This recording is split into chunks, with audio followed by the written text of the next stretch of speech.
Hi, my name is Dennis Martinez. I'm an old school skater from the 1970s.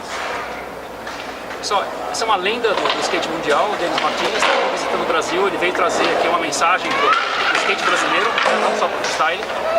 E apesar que ele é um dos melhores skatistas freestyle da época, então a minha primeira pergunta é relacionada à modalidade. Por que você escolheu o freestyle? Porque nós entendemos o freestyle bem lá no início como o skate, porque não haviam disciplinas, modalidades ou categorias. Skate, do modo que eu vejo, é único, uma coisa só. É do mesmo skate para freestyle, para downhill, para banks ou qualquer outro tipo de obstáculo. E hoje nós vemos essa especialização com essas modalidades. Como você começou no freestyle sendo simplesmente skateboard, não a modalidade que vemos hoje? Okay, so you're right.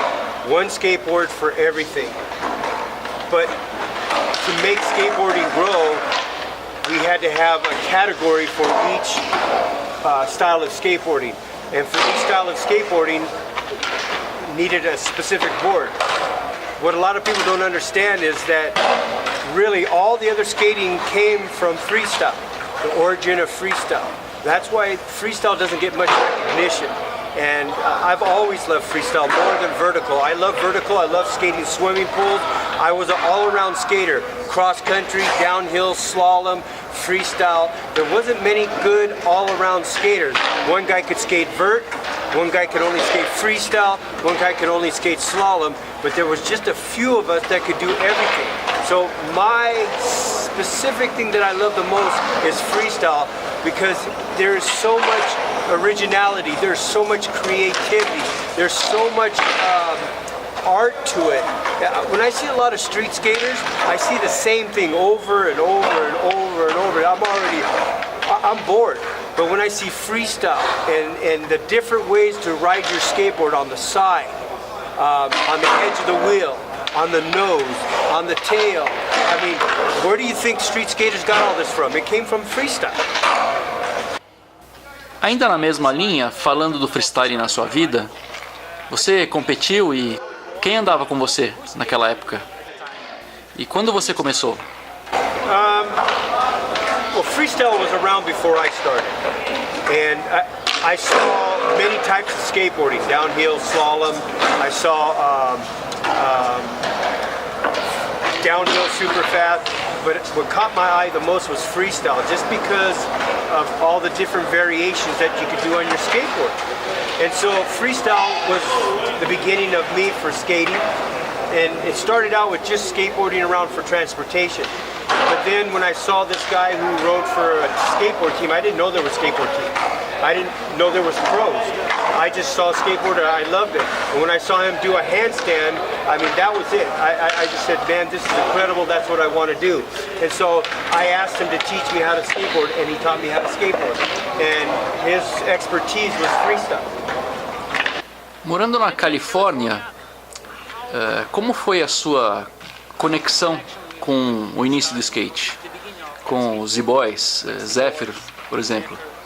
Você conheceu esses caras na época, como nós vemos nos filmes? Of course. I mean, back in the days, there used to be a thing in the skateboard magazine. It was called a rival. It was Dogtown versus Down South. We're at the border by Mexico, San Diego, so we were called Down South. And then you had Dogtown up there.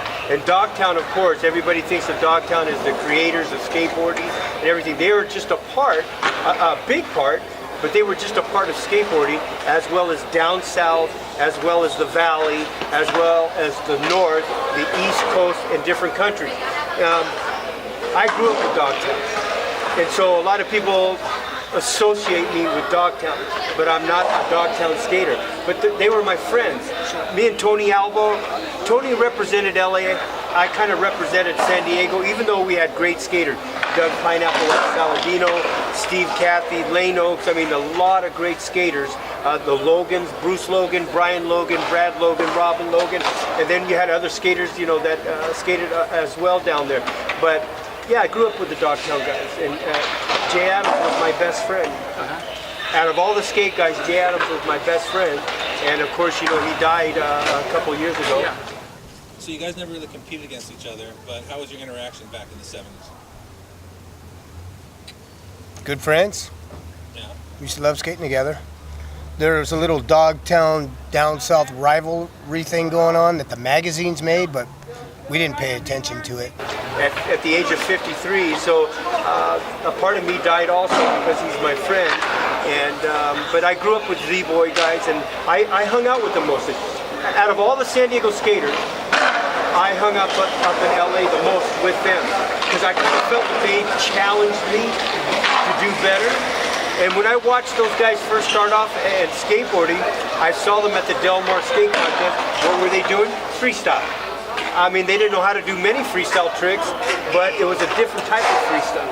They brought the more surf, flow kind of freestyle versus Taipei, the Logans, the different skaters that Mike Weed, all the different guys that were more trick oriented. The skaters back then that were like that are kind of what we talk about like Tony Hawk. Christian Osoy, Tony Hawk. Christian had the style, the flow, that's the Z-board.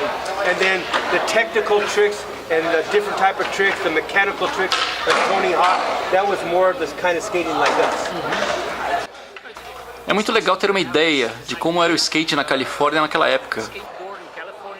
Porque eles sempre falam sobre os Z-Boys quando se trata dos anos 70, ou sobre a Califórnia, ou sobre a praia de Venice. É incrível saber que existem vários grupos skatistas, porque você até vê alguns grupos diferentes no filme, mas eles sempre focam nos Z-Boys. A lot of them, Tony Alva did freestyle. A lot of people don't know that, but Tony Alva did freestyle. Stacy Peralta did freestyle. Peggy Oki did freestyle. Paul Hoffman did freestyle. I think maybe Shogo Kubo did freestyle. Paul Constantinou did freestyle. I don't think Jim Muir did freestyle, but I want to focus on a couple skaters right now. Paul Hoffman. Paul Hoffman, in my books, was the best freestyle skater out of all the Z-Boys. And I always admired Paul Hoffman with his 1-foot nose 360. I mean, the way he rode his board, in fact, my board right now, my board is kind of set up the way that Paul rode his board also, with the camber right now. But Paul, when I saw him and he'd do 1-foot 360, I've always liked him because he just knew how to do it real good, and I think he did it the best. He might not have done it more than anybody else, but he also, I think his style was the best when he did that. And then of course Stacy Peralta. Stacy Peralta was a good freestyle guy. He was a fierce competitor. I always liked beating him. I like beating him and stuff like that, so we can always talk about that, right, Stacy? Right? But anyway, no, but Stacy was my teammate on Gordon Smith. And there was a lot of great skaters back in my day, as well as there are a lot of great skaters now. I think skateboarding has gone to the next limit. I am glad that freestyle's not dead, because there was a point in time that everybody thought freestyle was dead, and there was a lot of underground skaters like you that kept the sport going. And now it's getting bigger and bigger again. Eu também tive uma pausa de 1990 até 2003. Fiquei completamente fora do skate e do freestyle. Então retornei e tive que batalhar muito para trazer de volta os veteranos, porque você não pode formar uma nova geração sem os skatistas mais velhos. Absolutely.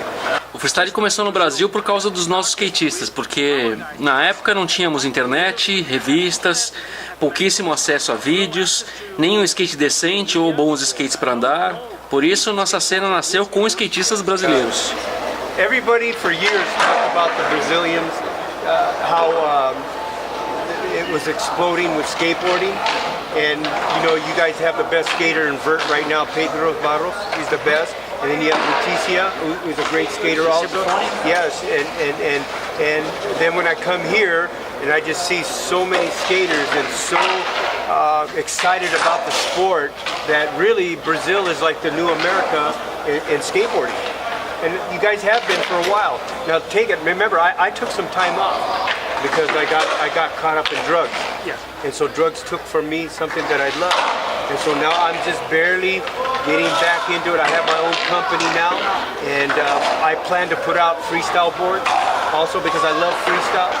And I'll do guest models for different people just to keep the sport going and to grow the sport. I feel that it's my duty to do that as well as it is for you. That's why you do these interviews, is to grow the sport, to get people excited about it so it doesn't die out. Uma fonte de informação. Nós precisamos de informação de qualidade, não quantidade. Nós precisamos de algumas informações, mas boas informações sobre skate. Por exemplo, agora quando um garoto vai a uma skate shop para adquirir o seu primeiro skate, ele conhece um pouco da cena atual, os caras que andam hoje, mas ele não tem a menor ideia da história do skate, o que aconteceu no seu próprio país, as dificuldades que nós tínhamos antigamente. Hoje é assim. Você encontra zilhões, bilhões de peças, rodas, truques, shapes, certo? Que eram muito difíceis de conseguir naquela época. Eu quero colocar algumas das entrevistas e vídeos seus na descrição desse vídeo, que falam um pouco sobre sua vida. Mas a seguir eu gostaria de ter algumas noções do que você está fazendo no Brasil. Eu sei o que você veio fazer no Brasil, mas gostaria que você explicasse o que você veio fazer no Brasil. Com o seu talento, com o seu skate, com a sua experiência e especialmente com a sua fé. This is why I'm here, is the Skate Bible. We're launching the Skate Bible right now. And so I'm excited because I'm a part of this. And I know what this right here, this is going to do for somebody's life. It's going to change somebody's life. And the same way that it had changed my life. When I lost everything in skateboarding, this is what saved my life. It brought me back, the words of God. Having the Skateboard Bible, it being launched right here in Sao Paulo, that, you know, Pastor Bruno asked me to come here. This is what I'm out here for. I love skateboarding. I use skateboarding as a tool, but I love people. See, back in the day, I didn't care about people. I only cared about me. And now God showed me that it's people and not me. And so now my focus is on people, helping people. People with drugs, people in gangs, people in prison, skaters. It doesn't matter to me. And so that's my purpose of coming out here right now. And I've prayed for 30 years. I've been wanting to come to Brazil. Everybody's been to Brazil except Dennis Martinez. And now I've been here, and I know that I'm going to come back. And I'm scouting the land, and I'm watching what everything's going on so that I can go home and I can think about how I can be more a part of Brazil, and Brazil can be more a part of me back in San Diego. Hoje nós temos muitos projetos. Eu acredito que com o mesmo propósito, mas com abordagens diferentes. Por exemplo, eu conheci um cara incrível, Mike Rogers, com seu projeto Grind for Life. Existe o Board Rescue com Gary Hall. Não sei se vou lembrar de todos. Mas no Brasil nós temos o Social Skate, Manobra do Bem, com o Sandro Testinha. Ele trabalha com crianças carentes. E nós estamos certos que o skate pode mudar vidas e resgatar vidas.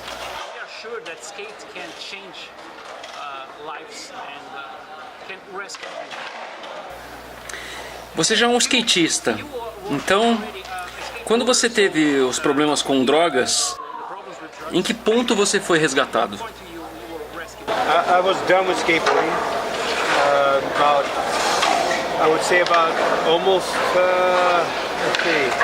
almost about 20 years. I didn't skateboard. I didn't care.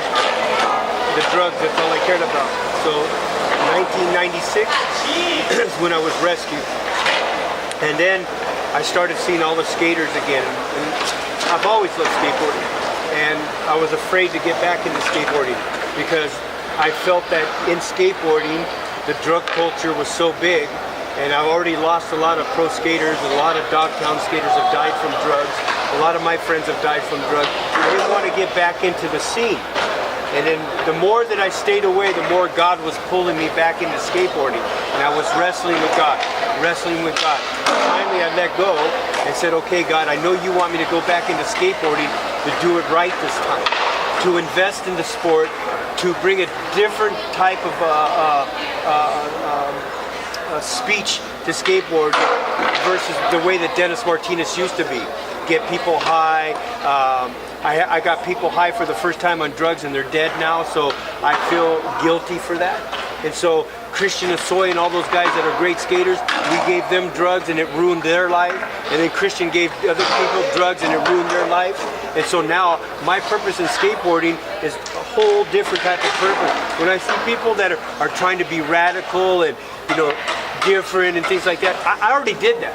That's old to me. That's old to me. What's new to me now is seeing the sport excel, keeping the drugs out, and making sure that somebody's life isn't destroyed like mine. That's my purpose in skateboarding. And so in my company, because like you said, there's thousands of skateboards. There's thousands of skateboard wheels. There's thousands of skateboard trucks. What can Dennis Martinez do different than what's out there right now? And I think that I found my niche. My skateboard, my own personal board, I call them exotic woods. And so my skateboards stand out different. When you walk into a store, I promise you that you'll see my board stand out amongst other boards. My boards are more expensive. And so I found a niche for me in the industry. And then, like you said, you're a legend, you're an old school skater. Ah, não sou ainda. No, but you are, because you've been around in skateboarding a long time, and you're still doing it. My team I started out with, I didn't take a Pedro Barros or a Leticia, I took all the old guys and resurrected legends. Yes. Because the history of skateboarding, a lot of these kids don't know the history of skateboarding. And they're all out having fun, but what they're doing now originated from us. And what I was doing back then originated from the guys that were doing it before me. And so to understand the culture of skateboarding, the history of skateboarding, they have to recognize the legends. And so in order to keep skateboarding going like a museum, the legends have to have their place in whatever. Legends in boxing, legends in soccer, legends in basketball, football, whatever it is. And in skateboard, I figured this is my niche. I'm going to resurrect the legends like Eddie Elguera. He does the El Gato Classic, which honors the legends. And then what he's doing is championing the future. The future is the young kids. The young kids that are just getting into skateboarding. They're excited about skateboarding, but they don't know the history of skateboarding. Exato. And that's where É a mesma coisa no Brasil. That's where you come in. That's where I come in. And that's my message when I go out.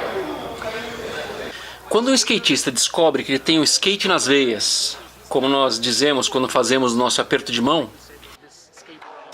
que é o skate fluindo nas suas veias, você vivencia essa cultura e esse cara se torna um skatista de verdade.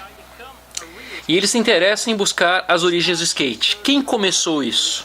Não só quem está nos melhores campeonatos, quem está ganhando milhares de dólares. É uma visão totalmente diferente. Você pode ver o skate como cultura, e eu vivo 100% isso. Como esporte, sou 100% a favor. E agora surge essa discussão sobre as Olimpíadas. E alguns caras dizem: as Olimpíadas precisam mais do skate do que o skate precisa das Olimpíadas. Eu acho que não. No Brasil, teremos os Jogos Olímpicos. E não vamos ouvir falar de skate durante esse período. Se o skate pudesse participar das Olimpíadas de alguma forma, você teria tanto o mercado quanto as pessoas motivadas a começar no skate. Mas as pessoas não percebem o quanto o skate está consolidado. Yes, because we have the X Games. Okay, so for us, because we were never, when the Olympics first thought about bringing skateboard in, I was asked to be a coach for the Olympics. I said yes, but it never happened. And so skateboarding created their own Olympics with the X Games, and I think it's a great thing. Skateboarding had to reinvent to keep the skateboard culture going. If you look in the 1970s, around 1978, 79, 1980, skateboarding began to die. And because people got into the sport that had money. And when the sport took a dip, they pulled all their money out, and that hurt skateboarding. So what happened was is that skaters became companies. They began to own their own company, and once they did that, because skateboarding used to do this. Skateboarding doesn't do this anymore.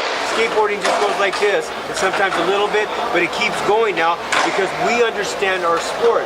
Now, people say that the Olympics need skateboarding, the skateboarding doesn't need Olympics. Some people will say, boycott that. I think that we should be in there. And it doesn't have to be vertical, it doesn't have to be anything. It could be slalom, cross country, and freestyle. 360 competition, I think that would be incredible. And that will kick the sport up a little bit more. More people will want to skateboard. But see, people think because there's thousands of skateboard companies, skateboarding family is really small. We're very protective of our sport. And the people that are very protective of the sport, I think because the Olympics never thought of us all these years, and now they're thinking about us, I think they're like wanting to turn their back on it, and I understand that. I'm okay with that. One way or another, whether we're in, I'm okay. And whether we're in, I'm okay with it. So that's where I stand. Só mais algumas perguntas. Eu sei que você está muito afim de andar de skate e conhecer os caras. Uma coisa no seu trabalho que me surpreende é você usar o skate, fazer demos para as pessoas quando você vai, por exemplo, a prisões e você começa se comunicando com essas pessoas que estão atrás das grades por diversas razões, não somente por causa das drogas, por muitas outras razões, e você se comunica. Tenho certeza que é mais fácil e é uma boa forma de ter esse acesso mostrando uma atividade saudável. Você pode me falar mais sobre essa experiência? Como é a reação dessas pessoas? I don't skate much because I don't have that much time to skate like a lot of people, because the kind of work that I do requires my attention all the time. And my facility is 365 days a year. I don't have Monday through Friday and then I get the weekend off. Every single day there's problems in my facility because of gang members and because of people coming out of prison. And so I would love to skate more, but I don't get the chance. So when I go to the prison, that's where I'm a world champion. Because skateboarding doesn't happen inside prisons. And God has given me favor to skate in prison. So it means more to me. Or when I go to another country that's poor and they have hardly no skateboarding, and I'm going to the schools and it's little kids there, and I'm able to do just a few tricks and put a smile on their face, then I can get their attention and begin to share with them my life and what happened to me and what changed my life. That's what excites me. So when I go into the prison, I make it all about the prisoner. And what I like to do is there's guys in there that used to skateboard, and I let them ride my board. And they get excited because they don't get nothing inside prison. And so now, here's a guy who's incarcerated. Here's a guy who's incarcerated, and I get to make him feel like he's not in prison just for a few minutes by riding my skateboards. And then you get those guys that, you want to skate against me? Sure. So I said, I go first. And I ask them to do a kickflip. And so they'll do what they think is a kickflip. And then I say, okay, now I'll do a kickflip. And then they watch me do a kickflip, and they're like, that's not a kickflip. I said, I'm 56 years old. I've been skating for 46 years. Who really did a kickflip? That style or my style? because a lot of them don't know. And so everybody says me because I'm old school, I'm legend. And so then I ask them, go ahead and do my trick. They can't do it. Mas o skate é algo que eles têm acesso durante a infância? Yes, yes. yes. That's why they like it. Plus, they like the challenge. You know, they might be from this gang, and there's another gang member over here that can skate, and so that pulls all the people up, and they're watching, and it's kind of like a competition, and I love it. Porque a minha pergunta final é sobre isso. Você está na terra do futebol. E você não vê o skate em todas as famílias do Brasil. Você entrou em algumas prisões no Brasil, certo? Yes, in the Amazon. E qual foi a diferença e a abordagem que você usou com esses caras? Você ainda mostra a eles o skate? Same approach, and it worked beautifully. They were so happy that a group of skateboarders would come to the prison and do some tricks for them. And what I did is I was able to talk to them first, and then I told them at the end I will do some tricks for them. And so you had 6 men looking out a cell watching us do our skateboard work. And it was the best. It's the best. Awesome. Qual a sua mensagem para os brasileiros? I love Brazil. This is part of my heart now. I can't wait to bring my family and bring other people out here to witness what I witnessed. Today I went to a rehab and I spoke to about 5 men that their lives were destroyed with drugs. And I knew how to help them. And so that made my day today. Estou aqui com o Dennis Martinez, uma lenda do skateboard, então aproveite, pesquise, saiba mais, veja aqui na descrição dos vídeos, eu vou colocar algumas sugestões para vocês conhecerem mais a história dele e todo o trabalho que foi realizado. Se tiver alguma dúvida, pergunte para o Canguru. Valeu, até a próxima. Foi um prazer e uma honra recebê-lo aqui. Muito obrigado. Thank you very much.